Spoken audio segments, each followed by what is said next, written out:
Hello everyone. आज के session में हम डिस्कस करेंगे यानी क्लास होगी आज का विद्युत द्विध्रुव से संबंधित। और विद्युत द्विध्रुव में मैंने बता भी रखा है कि विद्युत द्विध्रुव जो है वो दो बिंदु आवेश से बना है। दो बिंदु आवेश को नजदीक में रखते हैं, दोनों की परिमाण बराबर होती है, बट नेचर दोनों का विपरीत होता है। यानी एक प्लस वाला होता है और एक माइनस वाला होता है। मैंने इसका जो है से थ्योरी करवा भी चुका है। लेकिन आज हम लोग इस टॉपिक के अंदर पढ़ने वाले क्या हैं, इस द्विध्रुव के क्लास में आज क्या पढ़ने वाले हैं, इस पे जरा हम चर्चा कर लें। सबसे पहले देखिए, आज का टॉपिक कवर करेंगे जब विद्युत द्विध्रुव एक समान विद्युत क्षेत्र में रखा गया। यानी विद्युत द्विध्रुव तो है, उससे विद्युत क्षेत्र होती है, लेकिन आज पढ़ेंगे उसमें कि यदि उसको एक समान विद्युत क्षेत्र में रखेंगे तो क्या होगा। तो सबसे पहले होगा कि बल आघूर्ण होगा, यानी उस पर बल आघूर्ण लगेगा। एक दूसरा, किया गया कार्य जब उसको घुमाया जाएगा तो किया गया कार्य होगा। तीसरा, जब वो घुमाया जाएगा, उस कोण पर घुमा के रखा जाएगा तो उसकी स्थितिज ऊर्जा होगी। यानी आज इसी तीनों टॉपिक पे हम लोग डिस्कशन करेंगे, इसी तीनों टॉपिक को देखेंगे कि आखिर ये होता क्या है। चलिए, तो यहां पर अब डिस्कस करेंगे सबसे पहले बल आघूर्ण। ठीक है, बल आघूर्ण के बारे में। यानी देखिए, विद्युत क्षेत्र लेंगे, एक समान विद्युत क्षेत्र। जरा देखिए, विद्युत एक क्षेत्र लिए,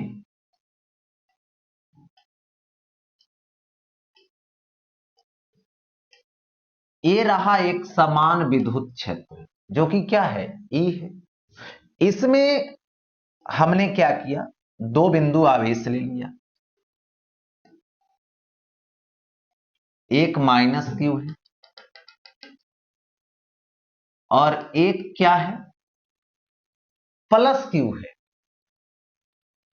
ठीक है, अब यहां पर माइनस क्यू से प्लस क्यू के तरफ क्या होगी, विद्युत द्विध्रुव आघूर्ण होगा जो पी होगा।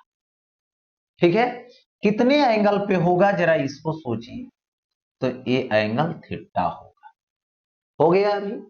अब देखा जाए, इसमें इस तरह से रखे हुए हैं तो ये जो आपने प्लस वाला देखा, इस पर विद्युत बल लगेगा इस तरफ, और ये माइनस वाला आपने देखा तो इस पे विद्युत बल लगेगा इस तरफ, विपरीत दिशा में। अब देखो, माइनस वाला पर क्षेत्र के विपरीत दिशा, प्लस वाला पे क्षेत्र की दिशा में, दोनों मिलकर के कपल बना लिया, यानी बलयुग्म बना लिया। और जहां भी बलयुग्म लगता है वहां पर रोटेशन मोशन आता है। तो यहां पर जरा हम देखें तो इसकी लेंथ है ये वाला, जिसको 2D से रिप्रेजेंट करते हैं। अब देखिए, इसकी जो एक्शन लाइन होगी वो ए वाला होगा, और इसकी जो एक्शन लाइन होगी ये वाला, और ये बीच में परपेंडिकुलर डिस्टेंस आएगा। तो ये थीटा है, तो ये थीटा होगा, perpendicular distance 2D sine theta होगा। होगा perpendicular distance 2D sine theta. ठीक, अब यहां पर क्या करो कि हमें चाहिए क्या, बल आघूर्ण। बल आघूर्ण को ये रिप्रेजेंट करते हैं, इससे निरूपित करते हैं। ठीक है, तो यहां पर तो फिगर ड्रा होगी। अब बल आघूर्ण लेने की बारी आई, तो बल आघूर्ण इज इक्वल टू होता है अनिटाउ इज इक्वल टू होता है ना, बल का परिमाण गुने, बल का परिमाण मतलब कोई भी एक बल का परिमाण ले लो, ऐसे टोटल बल लोगे, परिणामी बल लोगे, तो उस केस में क्या होगा, राइट साइड में लग रहा, लेफ्ट साइड में लग रहा, जितना राइट साइड में लग रहा है उतना लेफ्ट साइड में लग रहा है। तो इस केस में जो नेट होगा, जो परिणामी बल होगा द्विध्रुव पर, ये तो शून्य हो जाएगा। ठीक है, लेकिन ऐसा करना, तो बल किसी एक लेना है और यहां पर लंबवत दूरी लेनी है।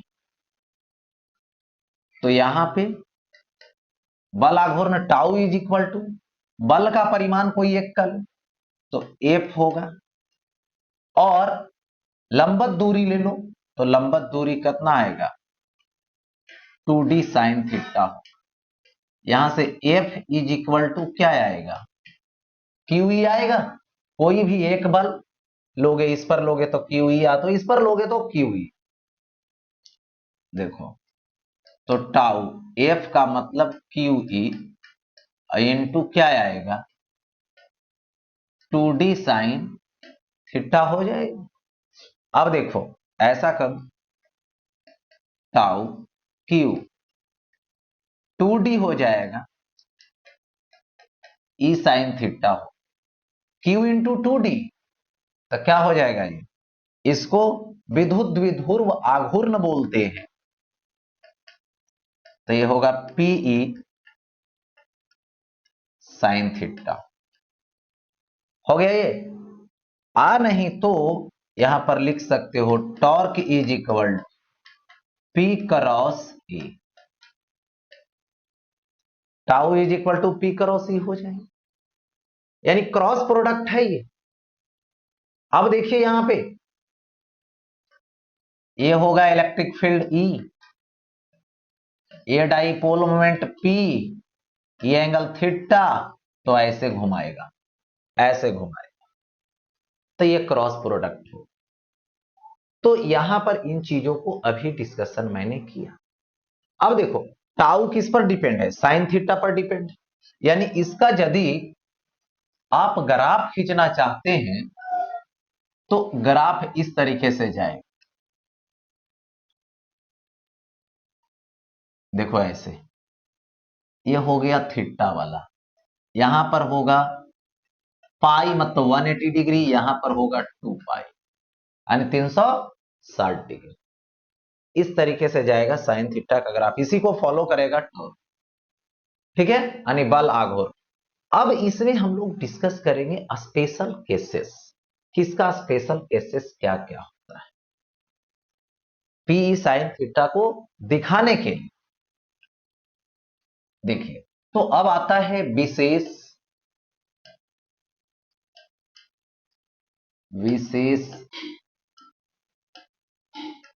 स्थितियां। तो इसमें सबसे पहले लेंगे स्थिति 1, यानी केस फर्स्ट। स्पेशल केसेस में केस फर्स्ट। मान लो इफ, यानी यदि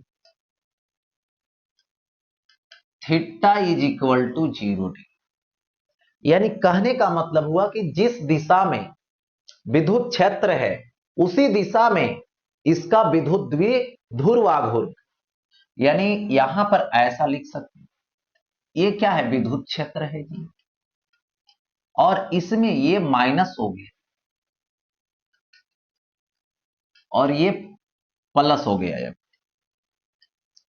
तो विद्युत द्विध्रुव की दिशा माइनस से प्लस के तरफ, बल इस दिशा में लगेगा, बल इस दिशा में लगेगा, इस पर प्लस पर इधर और माइनस पर इधर। जरा सोचिए, यहां पर भी वही बात थी, प्लस पर इधर माइनस पर इधर, तो एफ नेट बोला जाता तो शून्य लिख सकते, यहां पर भी बोला जाए तो एफ नेट शून्य होगा। अब टॉर्क की बारी आया तो ये लिखेंगे पीई, ठीक है, साइन थीटा यानी साइन 0 डिग्री, 0 डिग्री तो 0 बना देगा, यानी टॉर्क भी 0 आ गया। अब देखो थोड़ा सा इसको ऐसे डेविएट करो तो फिर जो है से घूम के ऐसे ही आ जाए, इसलिए इसका नाम पड़ा, यहां पर दोनों 0 है, एफ नेट भी 0 है, टॉर्क भी 0 है, मतलब ये हो गया साम्यावस्था। कैसा, तो इसको बोलेंगे अस्थाई, ठीक है, अस्थाई साम्यावस्था, अस्थाई साम्यावस्था। क्यों, क्योंकि थोड़ा सा डिस्टर्ब कर दो इसको ऐसे तो फिर लौट के वापस आ जाए। ठीक है, इसीलिए अस्थाई साम्यावस्था। अब देखो स्थिति लेते हैं यहां पे सेकेंड, मानता हूं यदि थीटा 90 डिग्री, थीटा कितना डिग्री है, 90 डिग्री, यानी अगर ऐसे रहे, ये रहा विद्युत क्षेत्र प्लस क्यू माइनस क्यू। अब देखो ये प्लस क्यू पर बल इधर लगेगा, माइनस क्यू पर बल इधर लगेगा, डॉट डॉट डॉट, ऐसे। तो ये 90 डिग्री का एंगल बना रखा है।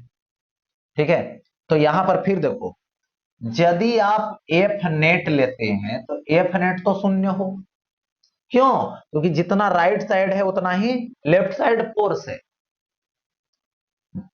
परिणामी बल शून्य। लेकिन टॉर्क की बात आई तो torque is equal to P E sine 90 degree, sine 91 होगा जो मैक्सिमम है, तो इस केस में बोल सकते हो tau max is equal to P E होगा, tau max is equal to P E हो गया। तो स्थिति ये तो सेकेंड हो, यानी पूछा जाएगा किस कंडीशन में मैक्सिमम टॉर्क लगता है, महत्तम बल आघूर्ण कब लगता है, तो बोलना है जब 90 डिग्री पर रखेंगे तो महत्तम बल आघूर्ण लगने की चांस रहती, लगता ही। ठीक है, अब देखो स्थिति हो गया, और देख रहे हो परिणामी बल हमेशा शून्य होते जा रहा। ठीक है,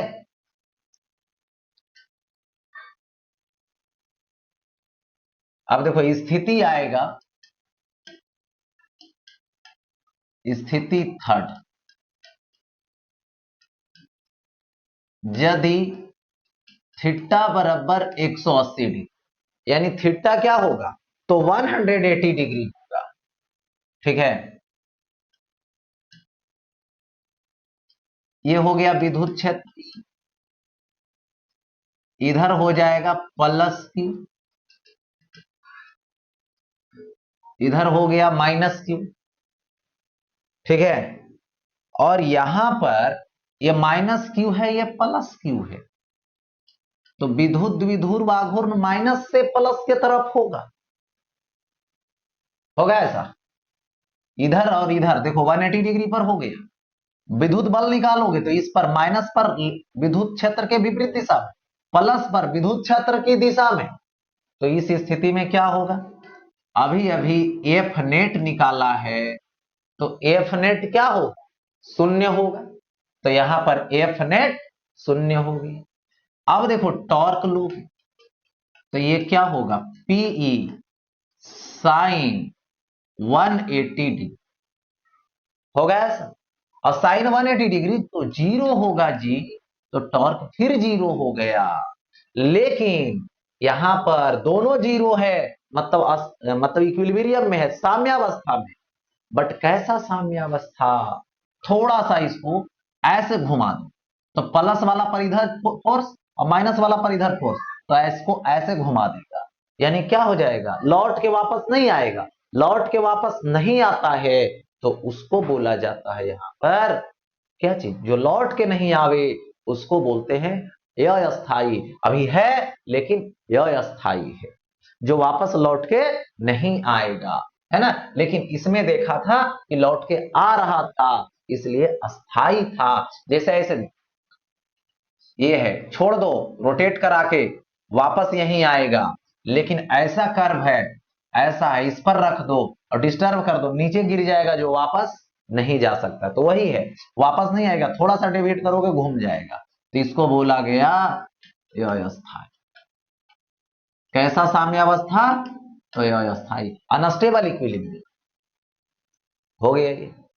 तो ये तीन केस में क्या है आपने सीखा, यही सीखा कि बल आघूर्ण 0 डिग्री पर, 180 डिग्री पर बल आघूर्ण शून्य होता है, 90 डिग्री पर महत्तम होता है, या तो और कोई केस ले सकते हो 30 डिग्री, 60 डिग्री, 45 डिग्री, जिसपे टॉर्क लगेगा, बल आघूर्ण लगेगा, लेकिन बोला जाएगा बाबू कि बल बताइए, विद्युत बल कितना होगा परिणामी, तो शून्य होता है। तो कह सकते हो विद्युत बल, परिणामी विद्युत बल हमेशा शून्य होता है, लेकिन बल आघूर्ण शून्य हो सकता है। मतलब शून्य हो सकता है मतलब होता है, नहीं भी होता है। कब? जब जो है से इसको क्या करते हैं, एक समान विद्युत क्षेत्र में रखते हैं। ठीक है, तो यहां पर ऐसे लिख सकते हो, एक समान विद्युत क्षेत्र में विद्युत द्विध्रुव पर, ठीक है, परिणामी बल हमेशा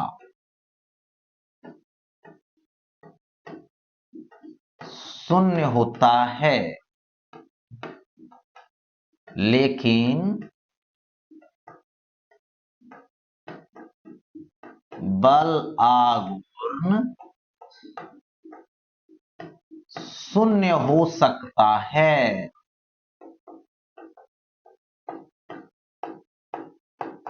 शून्य हो सकता है, हो गए। और यही बात करें कि यदि अलग अलग विद्युत क्षेत्र रहे, एक समान विद्युत क्षेत्र नहीं रहे, असमान रहे, तो उस स्थिति में बल आघूर्ण भी शून्य हो सकता है और परिणामी विद्युत बल शून्य नहीं हो सकता है। परिणामी विद्युत बल शून्य नहीं हो सकता है। ठीक है, अभी तो शून्य होता है, कंफर्म है ना, हमेशा शून्य होता है एक समान विद्युत क्षेत्र में। लेकिन यह समान में चले जाओगे, नॉन यूनिफॉर्म में चले जाओगे, तो विद्युत बल शून्य नहीं होगा और विद्युत बल आघूर्ण शून्य हो सकता है, यानी नहीं भी हो सकता। चलिए आगे बढ़ते हैं इसको लेकर। ठीक है, देखिए सपोज कीजिए ये रहा विद्युत क्षेत्र, जो मान लीजिए 10⁻³ न्यूटन पर कूलम का है। यहां पे आपने टॉर्क अथी क्या बोलते हो, यहां पे आपने रख दिया इसको विद्युत द्विध्रुव को, जिसका आघूर्ण यहां पर दे रखा है, यहां पे क्या चीज, 4 माइक्रो मीटर, और ये एंगल जो है वो 60 डिग्री का है। तो बताइए बल आघूर्ण कितना होगा। तो सबसे पहले बल आघूर्ण इक्वल टू लिखेंगे पी ई साइन थीटा। तो पी का वैल्यू 4 माइक्रो मतलब 10⁻⁻⁶, ई का वैल्यू 10⁻³ साइन थीटा लोगे यानी साइन 60 डिग्री लोगे। ठीक है, अब देखिए तो ये 4 होगा, 10⁻⁻³ होगा, साइन 60√3/2 होगा, 2 से 2 कटेगा यानी 2√3 माइक, ये 10⁻³ मतलब मिली हो जाएगा, और ये क्या आएगा न्यूटन मीटर, यानी 2√3 मिली न्यूटन मीटर। यही जवाब आएगा, किधर के तरफ, इधर के तरफ घुमाएगा। आगे बढ़ता हूं नेक्स्ट साइड के तरफ, क्या है जरा देख लीजिए। एक विद्युत द्विध्रुव में दो विपरीत आवेश होते हैं, जिनमें प्रत्येक का परिमाण कितना दे रखा है, 8 नैनो कूलम है। यानी किसी भी एक आवेश, यानी प्लस वाला या तो माइनस वाला का परिमाण 8 नैनो कूलम है, यानी 8 इंटू 10⁻⁻⁹, और वे 8 सेंटीमीटर की माने दूरी पर है। यानी दोनों जो है, यानी ये माइनस वाला और ये प्लस वाला, इसकी जो दूरी होती है 2d, जो 8 सेंटीमीटर है, यानी 8 इंटू 10⁻⁻² मीटर है। ठीक है, तो ये दूरी हो गया 2d, जो 8 इंटू 10⁻⁻² मीटर है। ठीक, द्विध्रुव को इतना परिमाण के बाहरी क्षेत्र में रखा गया, यानी विद्युत क्षेत्र में रखा गया है, कितना है, तो 5 इंटू 10⁵ न्यूटन पर कूलम, जिस पर अधिकतम बल आघूर्ण कितना है, अधिकतम बल आघूर्ण टाउ बराबर पीई साइन 90 डिग्री। साइन 90 कितना होगा, 1 होगा। अब देखो P का वैल्यू क्या आएगा, Q इंटू 2D और इंटू E होगा,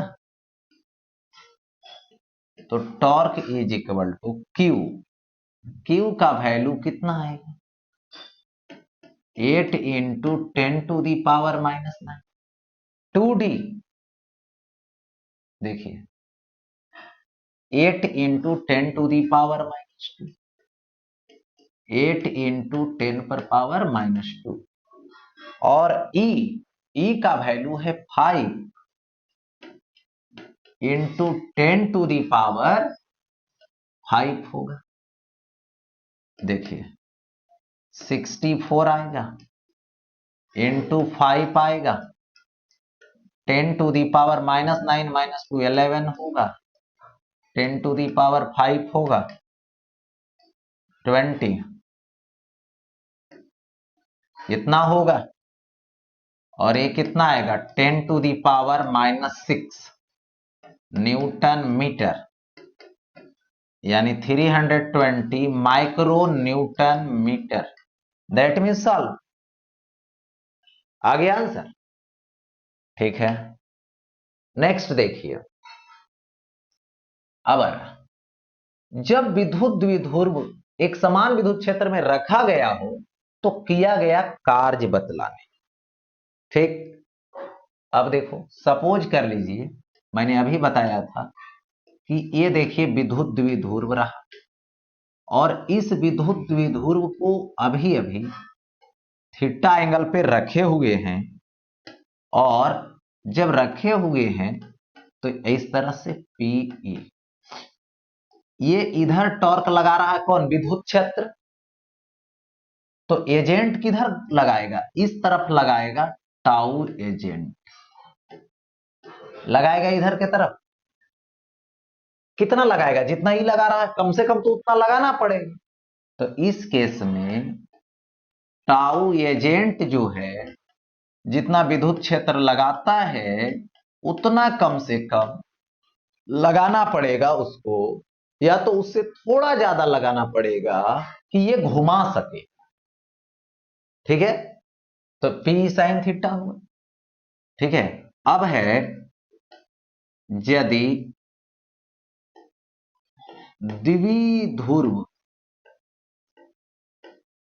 द्विध्रुव को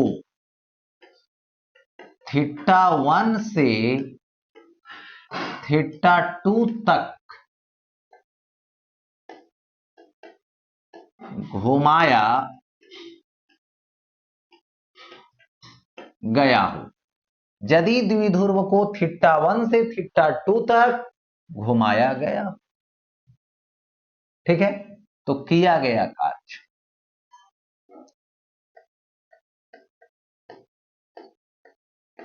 किया गया कार्य, ठीक है, डी थीटा के लिए, किसके लिए, तो डी थीटा के लिए, तो क्या होगा कार्य, dw होगा, तो क्या लिखोगे, टाउ एजेंट लिखोगे, ठीक है, into D theta, dw is equal to tau agent into D theta, तो यहां से dw लिया जाएगा, टाउ एजेंट कितना है, तो Pe साइन थीटा है, और ये क्या है, डी थीटा है, हो गया, dw is equal to Pe sine theta d theta. अब देखो इंटीग्रेट करो, dw इंटीग्रेशन आएगा Pe sine theta d theta, θ1 से θ2, dw का इंटीग्रेशन Pe तो बाहर हो चुका है, ठीक है, साइन थीटा डी थीटा, θ1 से θ2 तक, हो गया ऐसा। और देखिए यहां से W इज इक्वल टू, यहां से पीई लेंगे, साइन थीटा लेंगे तो साइन का इंटीग्रेशन माइनस कॉस थीटा होता है, माइनस कॉस थीटा, थीटा 1 से थीटा 2 तक चला जाए। अब देखिए ऐसा है तो W is equal to minus बाहर कर पी, अपर लिमिट पहले रखें और फिर यहां पे लोअर लिमिट रख के माइनस कर दिया जाए, ज्यादा बेटर। माइनस को अंदर लेकर चले जाओ। W इज इक्वल टू ये होगा यहां पर P और इनटू देखिए cos theta 1 minus cos theta 2। ये हो गया बेसिक कॉन्सेप्ट, ठीक है, यही ना। इसके बाद जरा सोचिए कि इसको कोई भी घुमाना शुरू करेगा तो थीटा 1 कहां से होगा, 0 डिग्री से, क्योंकि जैसे इसको रखोगे तो ये तो सीधा रहेगा क्योंकि घुमा के सीधा किए हुए रहेगा। तो स्टार्ट कहां से करेगा घुमाने के लिए, 0 डिग्री से करेगा, ठीक है, और घुमा देगा कहां तक, तो theta 2 is equal to theta तक। कहां तक घुमा देगा, थीटा 2 तक। तो थीटा 1 0 डिग्री यानी कॉस 0 डिग्री 1 और थीटा 2 थीटा यानी कॉस थीटा। तो इसको ऐसे भी लिख सकते हो W is equal to P into cos 0 degree 1 और माइनस कॉस थीटा। यही तो वर्क डन आ गया इसका रोटेशन से रिलेटेड, ठीक है। अब देखो आगे बढ़, देखिए सपोज कर लीजिए आपके पास यहां पर ये क्या है, फील्ड है, सपोज कीजिए ये दे रखा है 3 इंटू 10⁴ न्यूटन पर दे दिया, और यहां से एक डाइपोल रखा गया है जो 60 डिग्री पर घुमा दिया गया है, ठीक, और इसकी जो विद्युत द्विध्रुव आघूर्ण है वो मान लीजिए 6 यहां पर दे दिया गया मिली कूलॉम मीटर, मिली कूलॉम मीटर, ठीक है। तो अब बोला यहां पर वर्क डन बताइए कि जब घुमाया गया 60 डिग्री तक तो वर्क डन क्या है। तो ई तो मालूम है, पी का वैल्यू 6 मिली मतलब 10⁻⁻³ और ये कूलॉम मीटर होगा।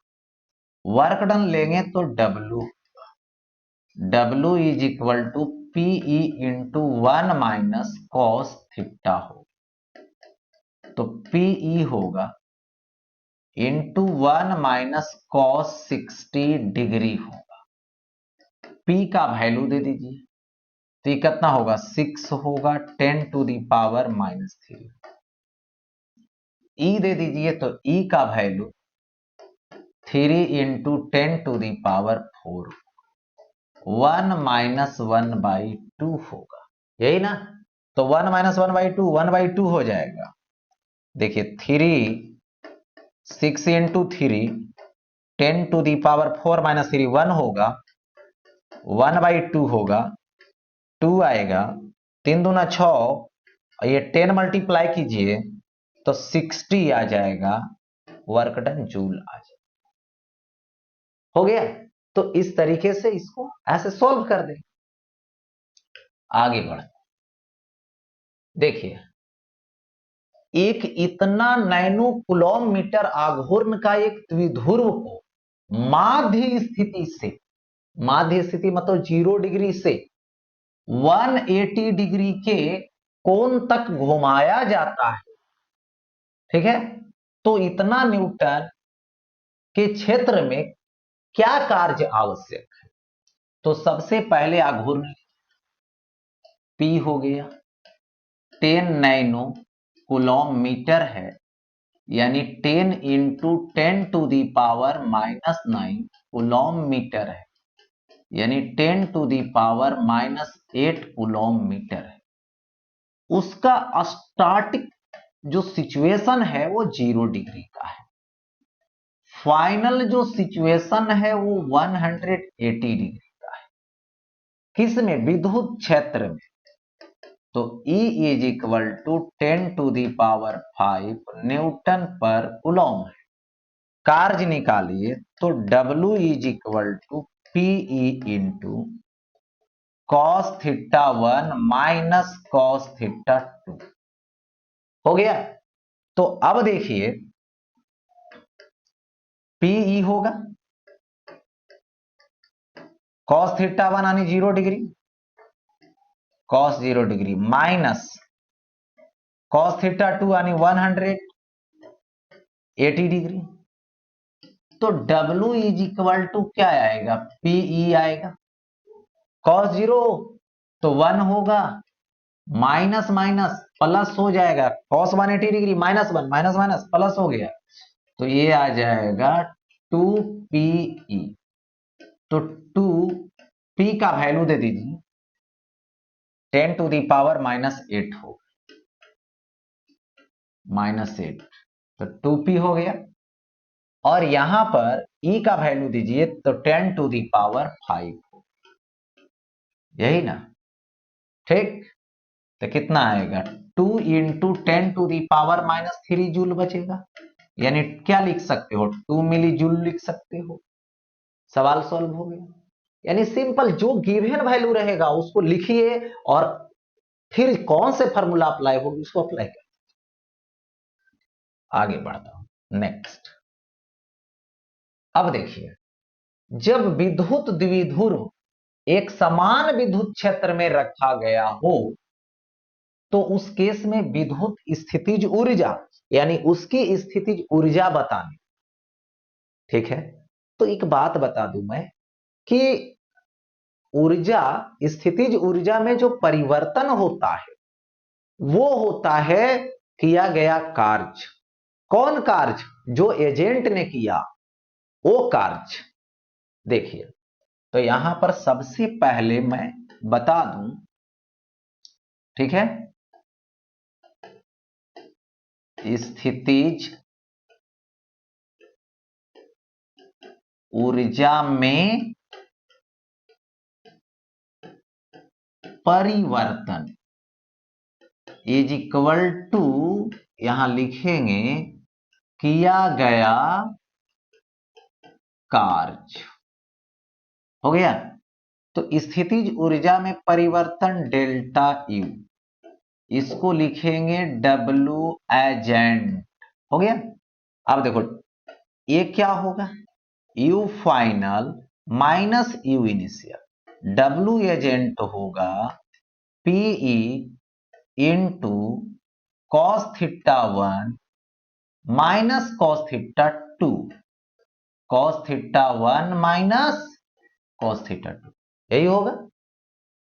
बात अब यहां पे ये करना कि रिफरेंस लेना है जहां से डाइपोल फ्री फॉर्म में रोटेट कर सके।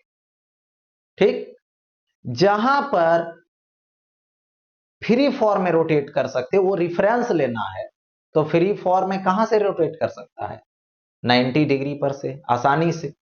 90 डिग्री पर जब रखें तो उस समय जब घूमना शुरू करेगा तब वर्क डन होगा। इसका मतलब है कि उस समय स्थितिज ऊर्जा भी 0 होगी। ठीक है, और उसको घुमाना है कहां तक? 0 तक ले, मतलब कुछ और एंगल तक घुमानी। चलिए, तो यहां पर मान लीजिए इफ θ1 फ्री जहां से घुमाएंगे 90 डिग्री से, ठीक है, तो उस केस में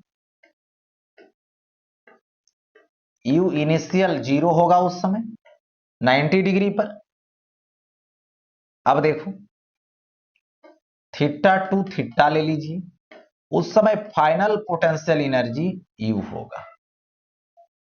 हो गया।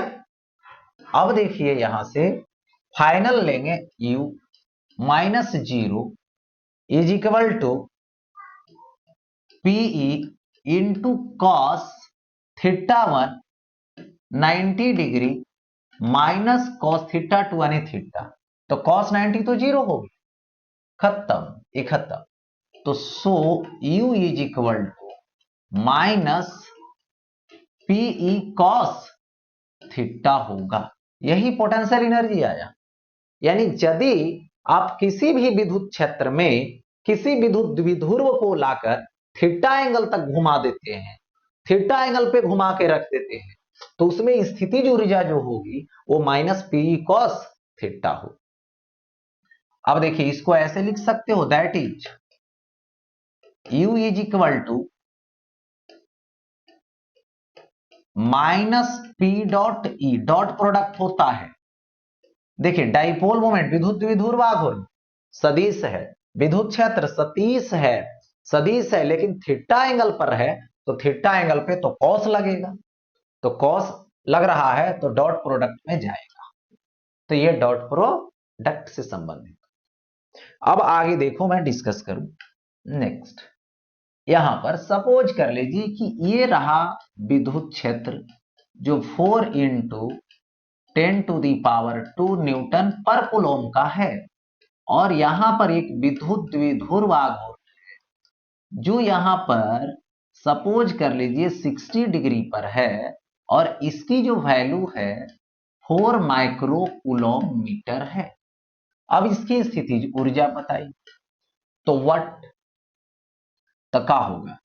सबसे पहले पी ले, 4 इंटू 10⁻⁻6 कूलम मीटर। विद्युत क्षेत्र ई होगा 4 इंटू 10⁻² न्यूटन पर कूलम हो जाएगा। हो गया ऐसा। तो यहां पे U is equal to minus PE cos theta दे दिया। हो गया ऐसा। तो U इज इक्वल टू क्या होगा, माइनस पीई कॉस थीटा। तो P का वैल्यू कितना देंगे, 4 इंटू 10⁻⁻6। E का वैल्यू कितना देंगे, तो 4 इंटू 10⁻²। कॉस थीटा यानी कॉस 60 डिग्री, तो कॉस 60 1/2 देंगे। अच्छा कैंसिल होने वाला है तो होगा ना यहां से, है ना। तो -8 हो जाएगा, 10⁻⁻4 हो जाएगा, और ये जूल लेना है। तो -8 into 10⁻⁻4 joule, that means solve. हो गया।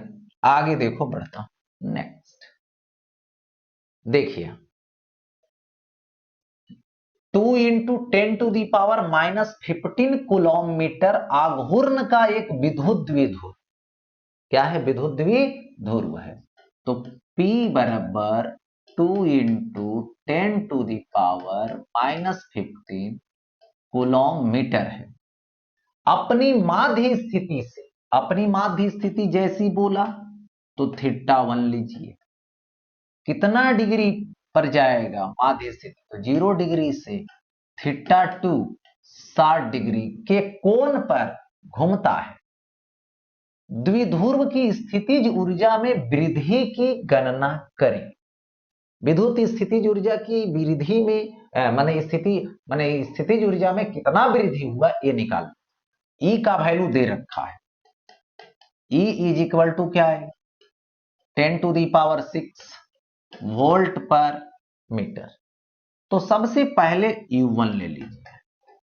U1 क्या होगा, minus PE cos θ1, U2 minus PE cos θ2। हो गया। वृद्धि कितना हुआ इसको डिस्कशन करनी है, तो डेल्टा U, तो क्या आएगा, U2 माइनस U1 आएगा। हो गया। U2 का वैल्यू माइनस कितना लिखेंगे, पीई कॉस θ2 लिखेंगे।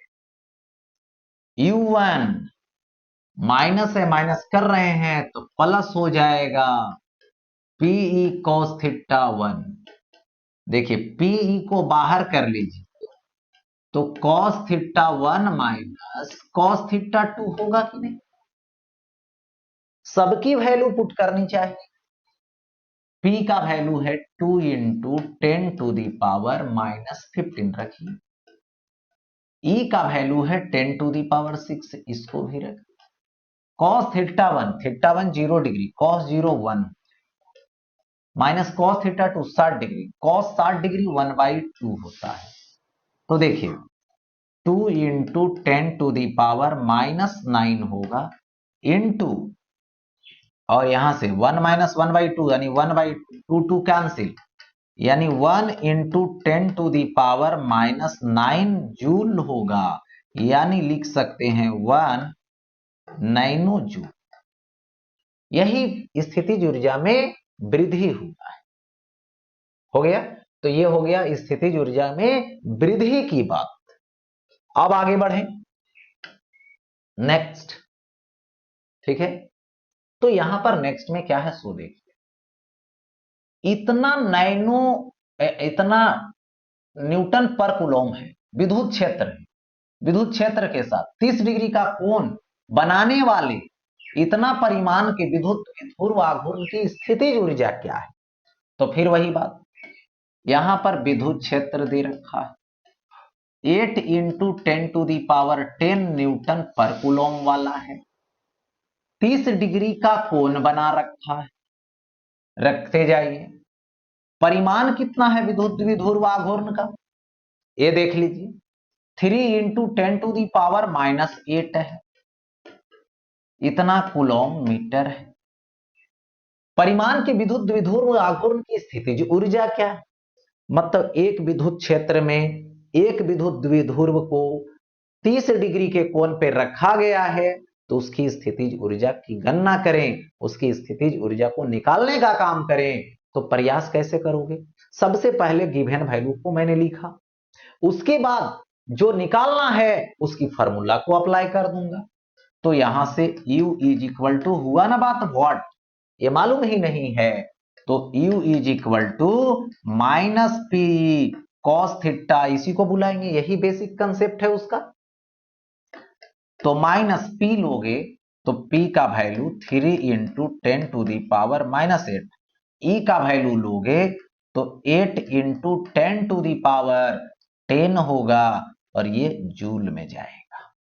हो गया, देखिए अब इसको मल्टीप्लाई करता हूं तो ये होगा 24 10⁻2, यहां से बैलेंस कीजिए, पावर जुटेगा, बेस सेम है, तो इतना जूल आ जाएगा।